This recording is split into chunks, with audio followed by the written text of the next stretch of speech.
Bilaspur train അപകടത്തിൽ railway പ്രാഥമിക report സമർപ്പിച്ചു. അപകടത്തിന് കാരണം മെമു ട്രെയിനിൻ്റെ വേഗത നിയന്ത്രിക്കാൻ കഴിയാത്തത്. അപകട സമയത്ത് ട്രെയിനിൻ്റെ വേഗത 76 കിലോമീറ്റർ എന്നും റിപ്പോർട്ട്. അബ്ദുൽ റഷീദ്, ഈ റിപ്പോർട്ട് സമഗ്രമാണോ? പ്രഥമ ദൃഷ്ട്യാ തന്നെ കേൾക്കുമ്പോൾ ഒരു ട്രാക്കിൽ എങ്ങനെ പരസ്പരം 2 ട്രെയിനുകൾ എത്തി? ആ സിഗ്നലിൻ്റെ പരാജയമല്ലേ പ്രധാനമായും എടുത്തു കാട്ടപ്പെടേണ്ടത്? വേഗത എന്നതിനേക്കാൾ അപ്പുറം എന്തൊക്കെയാണ് ഈ റിപ്പോർട്ടും ഇതുമായി ബന്ധപ്പെട്ട വീഴ്ചകളും?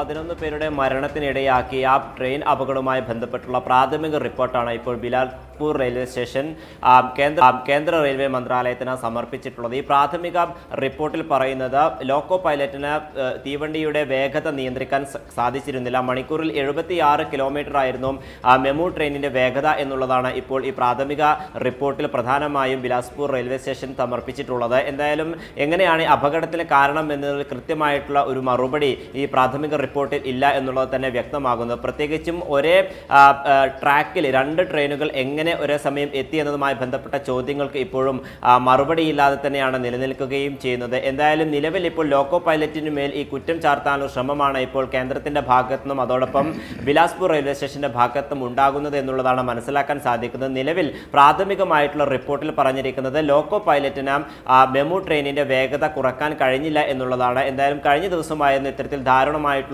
സംഭവം ഉണ്ടാവുകയും 11 പേർ മരണപ്പെടുകയും 20ഓളം പേർക്ക് സാരമായിട്ടുള്ള പരിക്കുകൾ ഏൽക്കുകയും ചെയ്തിട്ടുള്ളത്. എന്തായാലും വിഷയത്തിൽ കേസെടുത്തുകൊണ്ടുള്ള അന്വേഷണം പുരോഗമിച്ചുകൊണ്ടിരിക്കുകയാണ്. കൂടുതൽ അന്വേഷണങ്ങൾക്ക് ശേഷമായിരിക്കും ഇതിന്റെ മുഴുവനായിട്ടുള്ള റിപ്പോർട്ട് സമർപ്പിക്കുക എന്നുള്ളതാണ് മനസ്സിലാവുന്നത്.